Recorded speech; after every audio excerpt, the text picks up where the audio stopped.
Chapitre 3 de la vampire par Paul Féval. Chapitre 3 Germain Patou. Il faisait presque nuit. Un seul pas, lourd et lent, sonnait sur le pavé si vieux, mais presque vierge, de ces rues mélancoliques où nul ne passe et que le clair regard des boutiques ouvertes n'illumine jamais. Ce pas solitaire était celui d'un pauvre estropié qui allait, allumant l'une après l'autre les mèches fumeuses des réverbères avares de rayons. L'estropié cahotait sous ses haillons comme une méchante barque secouée par la houle. Il chantait une gaudriole plus triste qu'un libérat. Patou est l'homme que nous avons désigné sous tant de noms déjà, le patron des maçons du marché neuf, monsieur le gardien, monsieur Jean-Pierre, descendait de la petite porte de l'église Saint-Louis au quai de Béthune. Dans l'ombre, la différence qui existait entre leurs tailles atteignait au fantastique. Patou semblait un nain et Jean-Pierre un géant. Quelque jour, nous retrouverons ce nain grandi, non pas au physique beaucoup, mais au moral.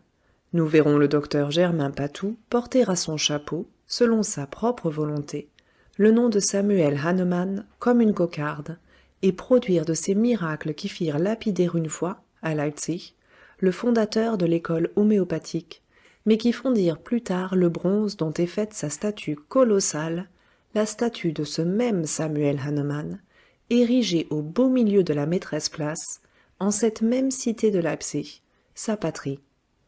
Si l'on pouvait appliquer un mot divin à ces petites persécutions qui arrêtent un instant, puis fécondent le progrès à travers les siècles, nous dirions que la plus curieuse de toutes les histoires à faire est celle des calvaires triomphants. Dans cette comédie bizarre et terrible que nous mettrons bientôt en scène sous ce titre, numéro 13, le docteur Germain Patou aura un rôle. Le patron répondit ainsi à sa dernière question. « Petit homme, tu ne parles pas toujours avec assez de respect des choses qui sont à ma garde. Je n'aime pas la plaisanterie à ce sujet. Mais tu vaux mieux que ton ironie, et l'on dit que pour le métier que tu as choisi, il n'est pas mauvais de s'endurcir un peu le cœur. Je t'ai connu enfant. Je n'ai pas fait pour toi tout ce que j'aurais voulu. » Patou l'interrompit par une nouvelle pression de main. « Halte là !» s'écria-t-il. « Vous m'avez donné 2 fois du pain, monsieur Sévérin, » prononça-t-il avec une profonde émotion qui vous eût étonné bien plus encore que l'entrechat à 4 compartiments. « Le pain du corps et celui de l'âme. C'est par vous que j'ai vécu, c'est par vous que j'ai étudié. Si je domine mes camarades à l'école, c'est que vous m'avez ouvert ce sombre amphithéâtre près duquel vous dormez, miséricordieux et calme, comme la bonté incarnée de Dieu. » Sur la main du patron, une larme tomba. « Tu es un bon petit gars, » murmura-t-il. « Merci. »« Je serai ce que l'avenir voudra, » repartit Patou, qui redressa sa courte taille. « Je n'en sais rien, mais je puis répondre du présent et vous dire que, sur un signe de vous, je me jetterai dans l'eau ou dans le feu, à votre choix. » Le patron se pencha sur lui et le baisa, répétant à demi-voix. « Merci, petit homme. Je serais bien embarrassé de dire au juste où le bas me blesse, mais je sens que j'aurai bientôt besoin de tous ceux qui m'aiment. Dis-moi ce que tu as vu. » Ils se reprirent à marcher côte à côte, et Patou commença ainsi. « Quand je suis arrivé, après l'école, l'abbé Martel était seul avec le gros marchand de chevaux. Il parlait de ceci et de cela, de l'arrestation de Pichegru, je suppose, car l'abbé Martel a dit « Le malheureux homme a terni en quelques jours de bien belles années de gloire. »« Savoir, savoir, » a répondu le gros Maquignon, « ça dépend du point de vue. » Puis il ajouta « Monsieur l'abbé, vous savez que je ne me mêle guère de politique. Mon commerce avant tout, et s'il arrivait quelque chose au premier consul, vous jugez quel gâchis. »« Que Dieu nous en préserve !» a dit l'abbé en faisant un grand signe de croix. Après quoi, il a donné au Maquignon l'adresse d'une personne dont je n'ai pas entendu le nom et qui demeure en son hôtel, chaussée des Minimes. Et il a ajouté « Celle-là est un ange et une sainte. »« Tout ce que vous voudrez, monsieur l'abbé, » a répondu le gros marchand, qui a l'air d'un joyeux compère, « pourvu qu'elle m'achète une paire ou 2 de mes beaux chevaux normands. »« Il n'a point parlé de son neveu ?» demanda le patron. « Pas que je sache, » répondit Patou, « mais je n'ai entendu que la fin de leur entretien. » et la leçon du professeur Loisel me trottait encore un peu par la tête. Quel gaillard que ce Hahnemann! Un véritable ange, je ne dis pas une sainte, je n'en sais rien, c'est cette blonde comtesse. Vous n'avez pas pu la bien voir comme moi. La nuit venait déjà, et il faut le grand jour à ces exquises perfections. Des yeux, figurez-vous, 2 saphirs, une bouche qui est un sourire, une taille qui est un rêve de grâce et de jeunesse, des cheveux transparents où la lumière glisse et joue. Petit homme, interrompit le patron, je suis ici pour René et pour Angèle. Bon, s'écria Patou. Il paraît que je m'enflammais comme une brassée de bois sec, patron. Et pourtant, je ne me fais pas l'effet d'être un amoureux. Mais il est certain que, si le diable pouvait me tenter, cette créature-là... Enfin, n'importe. Arrivons à monsieur René de Kervoz. Je crois que monsieur René de Kervoz est du même avis que moi, et que votre pauvre Angèle avait deviné tout cela avant nous. Je vais vous faire le procès-verbal pur et simple de ce que j'ai vu. Ce n'est pas grand-chose, mais vous êtes un finaud, vous, patron, et vous allez trouver du premier coup le mot de l'énigme. Après le départ du gros marchand de chevaux, l'abbé Martel est rentré à la sacristie, et j'ai pris mon poste au coin du pilier. Un pas léger m'a fait tourner la tête. Un éblouissement a passé devant mes yeux. C'était l'ange blond. Parole d'honneur, je n'ai jamais rien imaginé de plus charmant. L'ange a franchi le seuil de la sacristie, laissant derrière elle ce vent parfumé qui trahissait la présence de Vénus. Voir Virgile. Quand elle est ressortie, l'abbé Martel la suivait. Un beau prêtre bien vénérable, quoiqu'il s'occupe un peu trop de politique. Il parlait encore politique en gagnant son confessionnal et il disait « Ma fille, le premier consul a fait beaucoup pour la religion. Je crains que vous ne soyez mêlée à toutes ces intrigues des conspirateurs. » La belle blonde a eu un étrange sourire en répondant « Mon père, aujourd'hui même vous allez connaître le secret de ma vie. Une fatalité pèse sur moi. Ne me soupçonnez pas avant que je vous ai dit mon malheur et l'espoir qui me reste. Je suis de noble race, de race puissante même. La mort a moissonné autour de moi, me laissant seul. La lettre de l'archevêque Primat de Grand, vicaire général de sa sainteté en Hongrie, vous a dit que je cherche dans l'Église une protection, une famille. Les conspirations me font horreur, et si je perds la dernière chance que j'ai d'être heureuse par le cœur, mon dessein est de chercher la paix au fond d'un cloître. Le confessionnal de l'abbé Martel s'est ouvert, puis refermé. Je n'ai plus rien entendu. Ici, l'apprenti médecin s'interrompit brusquement pour fixer sur son compagnon ses yeux qui brillaient dans la nuit. « Patron, demanda-t-il, comprenez-vous quelque chose à cela ?»« Va toujours, répliqua le gardien, dont la tête pensive s'inclinait sur sa poitrine. « Si vous comprenez, grand bien vous fasse, reprit Patou. Je continue. Un quart d'heure environ se passa. Cette brave église de Saint-Louis-en-l'Île ne reçoit pas beaucoup de visites. La première personne qui entra fut ce grand garçon d'allemand à qui vous donniez des leçons d'escrime dans le temps. Ramberg, murmura le gardien. Je l'ai vu. C'est une rencontre qui a dû vous étonner, car vous m'aviez dit qu'il était reparti pour l'Allemagne. En entrant, il alla droit à la sacristie, où l'abbé Martel et la divine blonde le rejoignirent bientôt. Dans la sacristie, il y eut une conférence d'un peu plus de 20 minutes, à la suite de laquelle la blonde délicieuse alla s'agenouiller devant l'autel de la Vierge, tandis que l'Allemand et l'abbé Martel prenaient place au confessionnal. « Est-ce qu'on ne se confesse pas avant de se marier, patron ?» Le gardien ne répondit point. Patou poursuivit. Monsieur René de Kervoz entra pendant que l'Allemand se confessait. Angèle le suivait de près. Vous jugez si j'avais mes yeux et mes oreilles dans ma poche. René de Kervoz traversa l'église d'un pas rapide. Ce ne devait pas être la première fois qu'il avait un rendez-vous dans ce lieu, ou tout au moins dans un lieu pareil. Ma déesse blonde entendit le bruit de ses pas et se retourna. Elle mit un doigt sur sa bouche. Kervoz s'arrêta comme par enchantement. Ils se croyaient seuls tous deux, car Angèle, pâle, essoufflée et prête à tomber d'épuisement, mais les yeux en feu et la poitrine haletante, se tenait immobile à quelques pas de moi, derrière le même pilier. La nuit venait déjà. Angèle ne me voyait pas. Quand elle s'agenouilla, ne pouvant plus se tenir sur ses jambes, j'aurais pu la toucher rien qu'en étendant la main. Je restais immobile, mais j'avais le cœur serré par le bruit sourd des sanglots qui déchiraient sa poitrine. Il devait se croire seul. Ni l'un ni l'autre ne soupçonnait ma présence, et, du confessionnal où l'abbé Martel écoutait l'allemand, on ne peut voir l'autel de la Vierge. La charmante inconnue avait une figure à peindre, éclairée qu'elle était par les dernières lueurs du jour passant à travers les vitraux. Derrière moi, la pauvre Angèle murmurait d'une voix noyée par les larmes: « Mon Dieu, qu'elle est belle !» Kervoz a voulu parler. Un geste impérieux a fermé sa bouche. La reine des blondes souriait comme une madone. Elle a prononcé quelques mots qui ne sont pas venus jusqu'à moi, et il m'a semblé que son doigt désignait le confessionnal de l'abbé Martel. L'entrevue, du reste, n'a pas duré 1 minute. La main de ma belle inconnue s'est étendue vers le dehors, et René de Kervoz, avec une obéissance d'esclave, a quitté l'église par la porte latérale.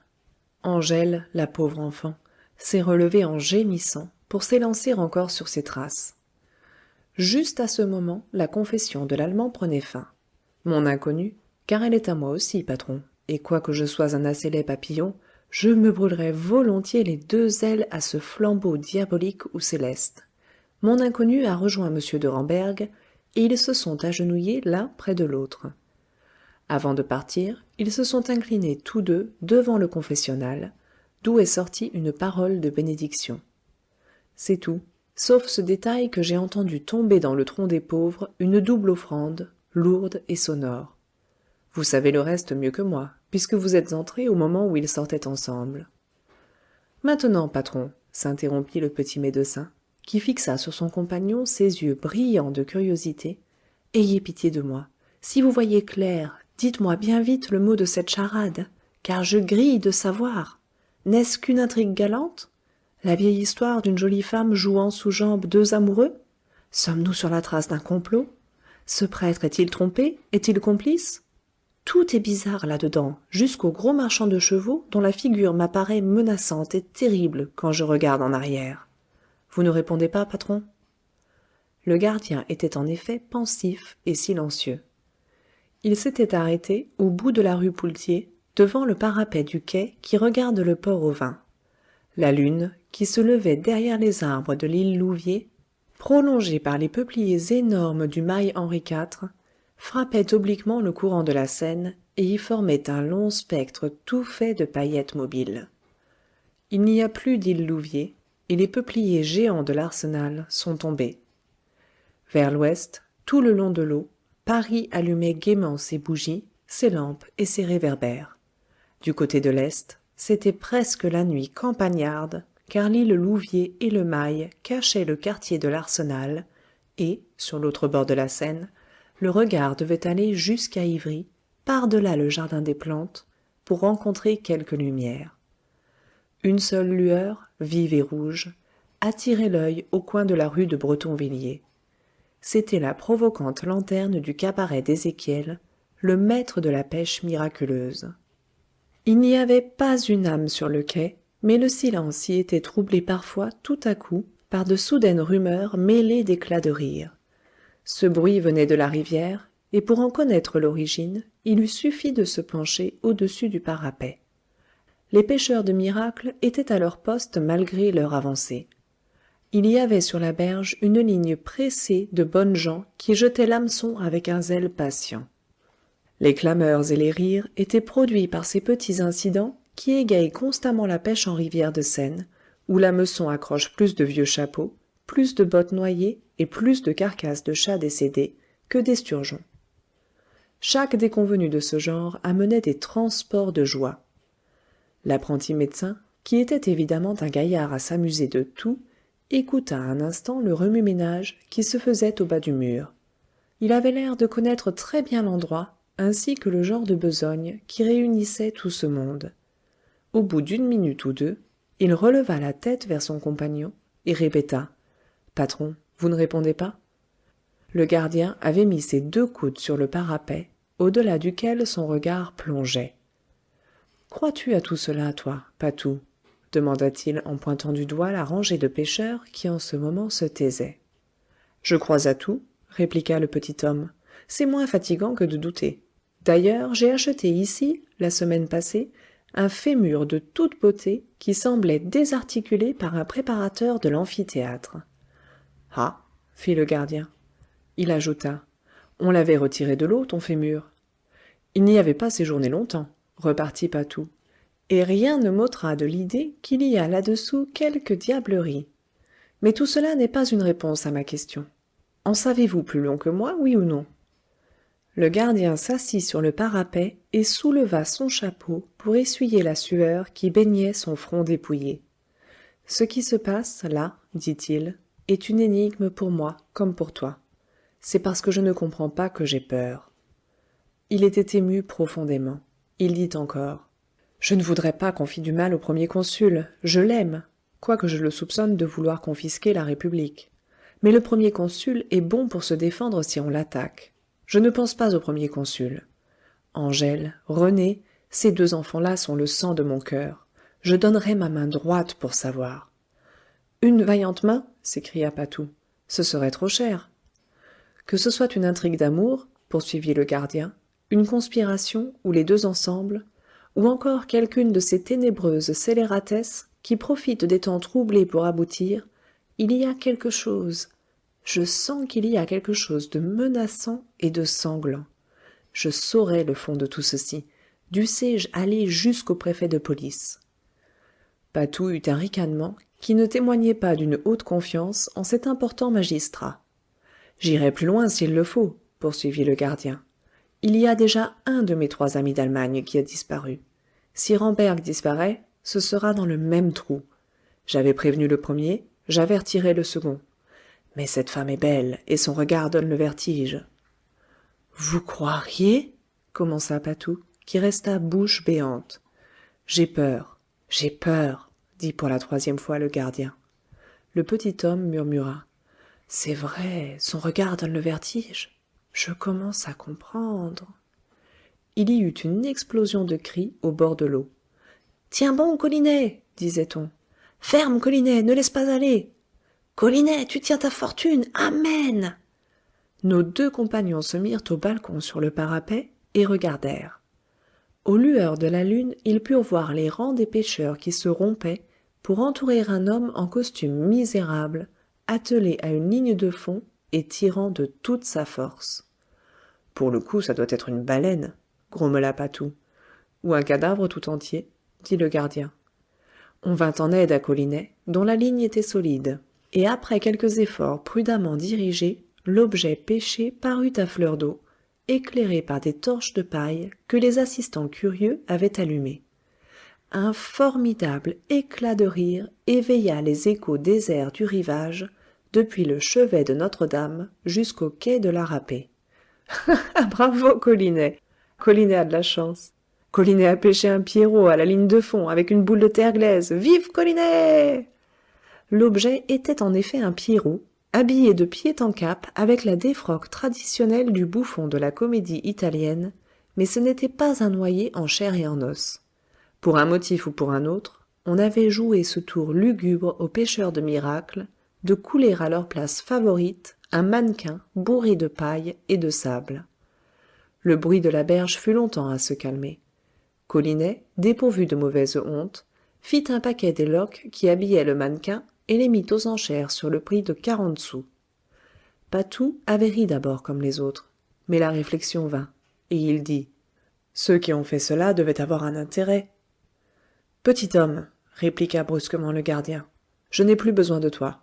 Monte à présent à la maison, où ma bonne femme est seule et peut-être inquiète. Angèle doit être rentrée à l'heure qu'il est. Si tu connais un remède contre le chagrin, fais-lui une ordonnance. Annonce que je rentrerai tard, et bonne nuit. Patou, ainsi congédié, s'éloigna docilement dans la direction du Pont-Marie. Le gardien, resté seul, se mit à marcher lentement vers le cabaret d'Ézéchiel, à l'enseigne de la pêche miraculeuse. Fin du chapitre 3.